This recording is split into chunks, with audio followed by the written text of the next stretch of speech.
یہ جو ایام ہیں جن میں ہم زندگی کر رہے ہیں ماہ ذی الحجہ کی، یہ تاریخیں اور آنے والی تاریخیں جو ہیں، اگر ان تاریخوں پر ہم نگاہ کریں تو تین بڑی مناسبتیں ہمیں نظر آتی ہیں۔ ایک، پانچویں امام محمد باقر علیہ السلام کی غمناک شہادت ہے، جو آج کی تاریخ میں، تاریخ اسلام میں واقع ہوئی ہے۔ 2 دن بعد 9 ذی الحجہ کو حضرت مسلم ابن عقیل علیہ السلام کی مظلومانہ اور غریبانہ شہادت ہے، جو کوفے میں واقع ہوئی ہے۔ اور اس کے بعد 10 ذی الحجہ، جو عالم اسلام کی 2 بڑی عیدوں میں سے ایک عید قربان ہے۔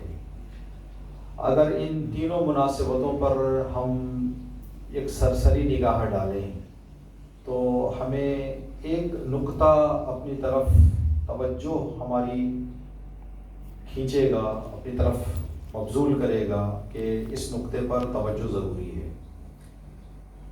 جناب مسلم ابن عقیل جب کوفے کی طرف روانہ ہو رہے تھے تو بعض تاریخی روایات کے مطابق، بعض رپورٹس کے مطابق، آپ اپنے ساتھ اپنے 2 کمسن بچوں کو بھی ساتھ لے کر گئے تھے، جن کی 1 سال بعد قید خانے میں زندگی گزارنے کے بعد انہی ایام میں، ابھی ذی الحجہ کی 24-25 تاریخ کے بعد جو ہے وہ ان بچوں کی 2 یتیمان حضرت مسلم کی شہادت ہے۔ تو یہ غور طلب بات ہے کہ جناب مسلم ابن عقیل جب اس بات سے باخبر تھے کہ یہ سفر کوئی پرسکون سفر نہیں ہے، یہ سفر کوئی مطمئن سفر نہیں ہے، یہ سفر راحت اور اطمینان والا سفر نہیں ہے، یہ سفر ابتدا سے آخر تک مصیبتوں سے گھرا ہوا سفر ہے۔ اس بات کا علم رکھتے ہوئے بھی آپ نے اپنے 2 کمسن بچوں کو کیوں ساتھ لیا؟ ایک بہت بڑا سوالیہ نشان ہے۔ کربلا میں 5ویں امام کی اگر ہم تاریخ دیکھیں تو ابھی ہم روایت دیکھ رہے تھے، 5ویں امام نے فرمایا میری عمر 4 سال تھی جب میں نے کربلا کے سارے مصائب اپنے آنکھوں سے دیکھے۔ اور امام محمد باقر علیہ السلام کی جو زندگی ہے کربلا میں، ہم نہ فضائل میں نہ مصائب میں ایک واقعہ 5ویں امام سے ایسا نہیں ہے جو کربلا کے دوران امام کا ذکر ہو کہ امام نے یہ کام۔ تو جب پورا سفر امام کو خاموشی سے گزارنا تھا تو امام حسین نے کیوں ساتھ لیا؟ چلے جناب علی اصغر کو آپ نے ساتھ لیا، معلوم تھا کہ آپ کو شہادت پیش کرنی ہے۔ جناب عون محمد کو آپ نے ساتھ لیا، شہادت پیش کرنی تھی۔ جناب قاسم کو آپ نے ساتھ لیا، شہادت پیش کرنی تھی۔ جناب عبداللہ ابن حسن کو آپ نے ساتھ لیا، شہادت پیش کرنی تھی۔ امام 5ویں امام کا صرف ایک واقعہ شام کے دربار میں لکھا ہوا ہے جو تاریخوں میں جس کے اوپر زیادہ توجہ دی گئی۔ یہ پورے واقعے میں مدینے سے مدینے تک کہ پورے سفر میں ایک جگہ 5ویں امام کا ہمیں ایک خطاب نظر آتا ہے، وہ بھی ایک اعتراضیہ شام کے دربار میں۔ اب یہاں پر یہ سوال کہ جب امام حسین علیہ السلام یہ خاموش سفر گزارنا تھا امام 5ویں امام کا، تو ساتھ آپ نے کیوں لیا؟ اب امام نے ساتھ رکھا ہے تو ضرور مقصد ہے، مصلحت ہے۔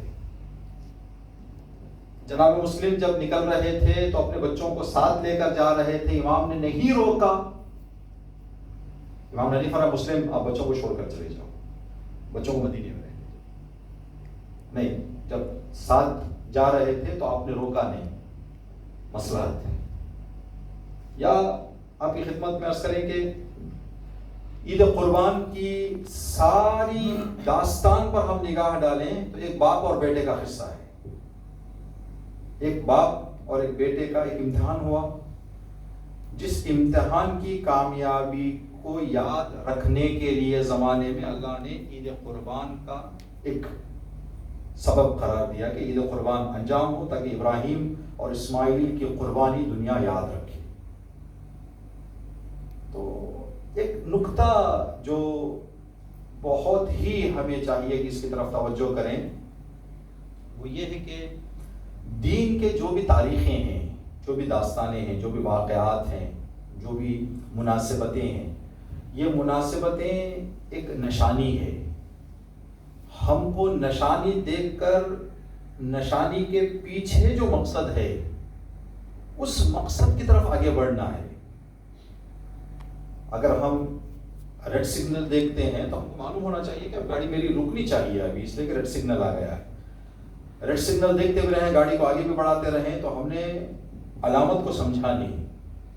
اور علامت کے پیچھے جو مقصد ہے کہ قانون کی پابندی ہے، یہ پابندی ہم نے انجام نہیں دی ہے. تو ان